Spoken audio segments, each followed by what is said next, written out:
Hey, it's Brenden Escott here. Solo this week on Coffee with the Crew as we wrap up the regular season.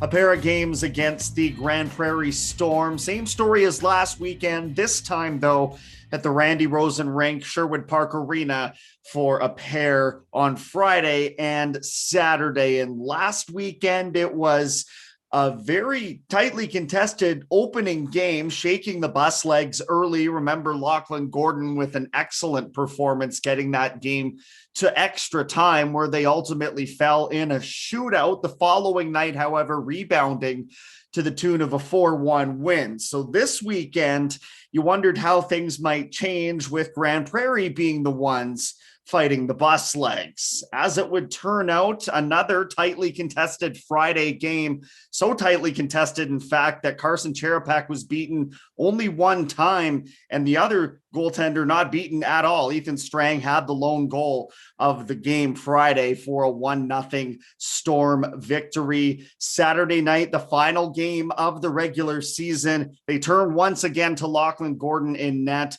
A valiant effort, but it was ultimately the experience of the Grand Prairie Storm getting the best of a young and improving Crusaders side who wrap up the regular season 7-10-3 and 5th in the Alberta Junior Hockey League's North Division. So a new chapter certainly in front of this group, but the season that really can't be compared to any other is now in the books. An opportunity back in the fall to have some WHL loanees and some upper echelon talent in the way of Matthew Savoy, Dylan Gunther, Kyle Krenkovic of the Saskatoon Blades. These players having a cup of coffee in the Alberta Junior League, and then moving forward after a long lockdown, might I add, a spring season that saw a peculiar schedule and a job well done, I think, that we all need to acknowledge by the league and certainly the Crusaders staff and the players all involved in keeping COVID reasonably at bay so as to not disrupt what little of the season the Crusaders did have. Again, maybe more of a building block year for this young group. They'll be heading into next year, returning plenty of players, including a veteran group of 20-year-olds Zafir Raji and Matthew Shatsky, who I guess has the option, of course, to go off to Holy Cross College. I believe his commitment is for this year, but Zafir Raji, certainly the Edmonton product, will be back in a leadership role. But right now we're going to check in with two players off their first season in Alberta Junior Hockey League colors, and Crusaders colors specifically, of course, in Ashton McNelly and Cale Ashcroft. Now, McNelly, a Westlock product, came into the league off of a couple of years with the Fort Saskatchewan Rangers program in the midget AAA ranks. He was the captain of that program last year. So this his first Alberta Junior League season. And then we'll check in with Cale Ashcroft a little bit later on. All right, Ashton, well, I'd be remiss if we didn't start this interview by saying you look like a hockey player, man. Are you feeling okay after this season? Because you're looking a little rough. Yeah, it was definitely a tough season on the body, especially the face. But I know I knew it was going to happen some point in my junior career, so why not happen earlier? I guess this is the first year you've transitioned, and you're a crash and bang style of player, which the Crusaders fans know and love. And this is your first year without a visor, so how's that adjustment? Or with a visor without a cage, I should say. So how has that adjustment been? Definitely, you get hit a lot. You get hit in the face a lot more than you think. So I mean, you never really think about it when you got a cage on until you don't got one, and then you're getting pucks and sticks off the face almost every night. So I mean, I kind of got used to it now, but it was a big difference in the start of the season for sure. So you guys wrapped up the regular season with back-to-back weekend series against Grand Prairie. You have them on home ice for the final two games. Why don't you take me through how you felt the team did this weekend in the final action? I felt, there was glimpses of us, how we've played mostly throughout the whole season, just playing that good hockey that we play. But I mean, it kind of got away from us in some areas. So, I mean, I think that's where they capitalized on it. And, they're a good team. They're older, so they're going to capitalize on the mistakes that we make. And I think, I think we got off to couple good starts in both games, but just just couldn't capitalize on our opportunities, and they were able to capitalize on theirs. So that was the biggest difference. Well, you guys hung right in there on Friday night, 1-0 final, and then I think 5-1 was the final on Saturday afternoon. So right there. But you mentioned it. I mean, a younger team than we've seen over the last couple of years. Talk to me about what the dynamic was like for you guys this season, and maybe how you grew together as a team as things went on. Yeah, I feel like just a lot of young guys. I felt like the veterans did a good job of just welcoming us into the league. Sorry. Yeah, they just took us under their wings and helped us in that earlier part of the season, just get our feet wet or whatever. And I feel like once the season got going though, when we came back, I felt we gelled pretty good, and we got that experience that we needed to play in this league, because it's a tough league to get wins in, to get points in. So I felt we started to come together really well at the end, and I'm looking forward to the years ahead for sure. And that, to me, is really what this spring season was about, was letting you guys sort of build something together this year. And then next year, when maybe more of a full season comes back into effect, you have had that opportunity to grow. So what did you make of what was such a bizarre schedule when you think of playing Bonnyville for the first 4 straight weekends or 5 straight weekends, and just it was a very different season. And obviously you were still finding it pretty easy to get motivated and get up every night to play and still improve your own game. Yeah, I felt like, when it's a short season like this, you want to be up for every game to make sure that you're going and make sure that you have a good game, because you don't know how many got left, especially with all the COVID testing going on and stuff. So, every week it was just, you play it by ear, but we were just lucky enough to not have any positive tests, and we were able to get those 20 games in. So that was really good. But I think, it was just a weird year all around, just playing Bonnyville 8 times, and then Brooks, and then GP. Like, those are 3 really tough teams. Yeah. Really tough barns to go in and win games. So I feel like we handled ourselves pretty well though. And, we showed some good efforts most nights, and, obviously some nights are going to get away from you, but, we always stick to we mostly stick to that game plan that we're used to going to. So, yeah. Your rookie season's in the books now. What do you think the biggest lesson was in taking this step to the AJHL full time?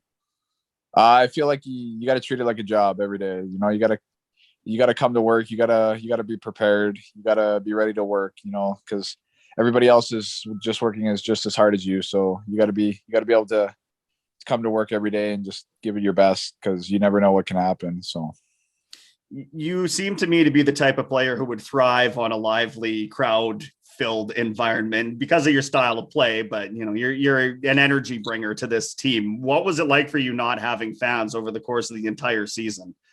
Yeah, it was definitely weird. Usually when you throw a big hit and crowd goes nuts, but yeah, I don't know. I feel like once you're in a game, it just adrenaline takes over. And I feel like I just got to play how I always play. You can't get away from that. I love the fans and everything, but you can't get away from your game just because there's no fans. So yeah, you got to stick to it. A couple of tilts over the course of the year, as we can see. That's obviously a part of stepping up to the junior A ranks. I imagine that's something that you were looking forward to about it. Is that something, like, just sort of take me inside the mind of, is that a flash of the moment kind of a thing? I mean, I don't imagine you're prearranging anything, although you and Cole Broadhurst stepped back and squared up old school style. That was phenomenal. But, as one of kind of a rare breed, I guess, as a junior level, tough guy, as it were, what's it like? I just think it's a lot of adrenaline, and, you're trying to do what do you think best for your team, and you just want to help out your team. And in a game like Sunday, I mean, we were down 4-1 late, and I just feel like that was a good time to do it because we were down, and maybe we needed that energy just for that last second push if we could get it. So I mean, I don't fight just to fight. It's got a meaning behind it, and I enjoy it, but it comes at a certain time. It doesn't just come out of nowhere for me. So yeah, I got to really make sure that I'm up for it. So that's about it. Yeah.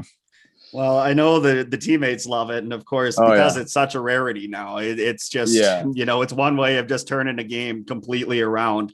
Oh yeah. One more interesting question for you. I'm curious if there was a particular teammate, maybe a veteran, maybe somebody your same age that you really were able to learn from this year, whether it was them verbalizing something or even just watching how they went about their business. Yeah, I definitely got to say Zafir Raji. Just playing with him all year and being able to play with a veteran guy like that, it obviously helps me a lot. Just yeah, coming in the league as a rookie, just that guy's played over 100 games and he knows his way around. So I feel like he took me under his wing pretty well this year and just helped me grasp a hold of it honestly, and just helped me. And I feel like he was a big part of my success and our line success this year. So yeah, I really give a lot of props to him for helping me through this year for sure. Yeah. Yeah, and if he ends up on the team once again next year as a 20-year-old, likely a leadership position there For waiting for sure. him. Yeah. With that in mind, for you this offseason, now knowing sort of the level of play and especially having those games against Brooks, that's the upper echelon kind of competition. Do you think it's going to alter or maybe amp up your offseason training now, knowing what you're getting into now? Yeah, I feel like I just got to stick to it. I've been working hard for this opportunity the last couple of years, so I just gotta keep working harder every summer and getting better and making sure that I'm ready to come to play by the time August rolls around. So, I think I take a serious approach to my off season training, and I hope it goes good this summer, no injuries or anything, and I'll be ready to go next year for sure. It's been a pleasure chatting with you along the way here, man. And I wish you all the best this off season. We'll check in ahead of next year, I guess. Sounds And good. yeah, Thanks for well, having me. we're now on Coffee with the Crew by Cale Ashcroft. And Cale, a big rookie season for yourself, as bizarre as it may have been. You get the commitment to the University of Denver Pioneers. So once again, congratulations on that. And coming off of this final weekend against Grand Prairie, second weekend in a row, you guys had seen them. Just a thought, I guess, on this weekend's action first, and then maybe we'll go macro and take a look at the whole season. But Grand Prairie, what were your final thoughts on how the team fared in those two games? Well, I mean, Grand Prairie, they play hard. They play hard. They want to win, and I think they had an older team this year. I'm not too sure. I wasn't really checking too much out about the stats, but I mean, they played us hard and they wanted to win those games. And I mean, the first game was a close game, 1-0, and I thought it was just a good, hard fought game. And then the second game, 5-1 final. Obviously, not the way we wanted to finish our season, but I think that going into next year, I think that just gives us some things that we can focus on. And Adam and Jeff, they can kind of focus on with the group and kind of know what they want us to do. And yeah,